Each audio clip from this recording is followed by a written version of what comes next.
It's been a bit windy the last day or so, which had me running into the office yesterday because we were without power. Fortunately, it's back on. Hope you all fared better. We have two particularly important matters to go over today, along with our usual updates. So let's jump right in. Last week, the NAR Board of Directors made three important changes that relate to our Code of Ethics. And in an unusual move, the changes take effect immediately instead of on some date in the future. The first is a change to Article 10, which is the Fair Housing Article, which prohibits discrimination based on race, color, religion, sex, handicap, familial status, national origin, or gender identity in the delivery of service or practice. The new standard of practice 10-5 states realtors must not use harassing speech, hate speech, epithets, or slurs against those protected classes. Also approved was the expansion of the Code of Ethics to apply to all of a realtor's activities, not just those involving real estate or a real estate transaction, and added guidance to help professional standards hearing panels apply the standard. Third, the bylaws of the NAR were amended to expand the definition of public trust to include all discrimination against the protected classes under Article 10, along with all fraud.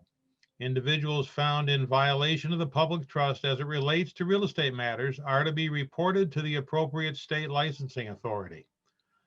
The other matter of importance is the Department of Health and Human Services order taking effect this Wednesday in Michigan.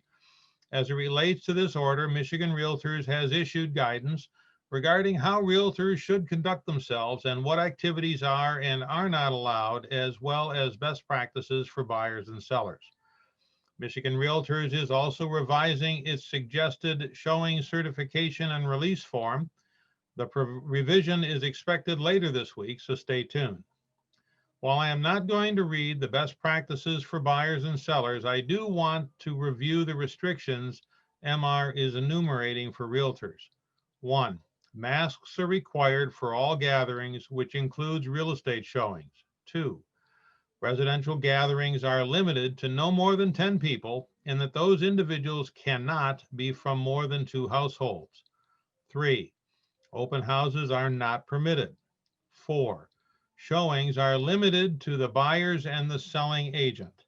5. Sellers cannot be present during the showing. 6. Buyers cannot bring persons from outside their household to the showings. And 7. Work that can be possibly performed remotely should be performed remotely. While I know all of us dislike restrictions that make what we do more difficult, if you were watching the news as I was, there was a sigh of relief when, although some businesses were shut down, we were not. My observation is that if we follow these rules and implement these best practices, if there's another news conference, we will not be included then either. Okay, so much for the really serious stuff. For those registered for the NAR convention today, Tuesday, make sure you log in to hear Dr. Lawrence Yun this afternoon talk about the real estate market and the economy now and in 2021. I have had some tell me that the market has slowed recently. Well, it has relative to the past several months, but remember, sales are seasonal. The last 4 months are still, the last 4 weeks are still 21.9% higher than the same period last year. So log in tomorrow. Log in today. It'll be interesting to hear what Dr. Yun has to say. Now, 2 quick announcements. The big one is the virtual installation reception, December 16th. And remember, we're closed Thanksgiving and the Friday after Thanksgiving.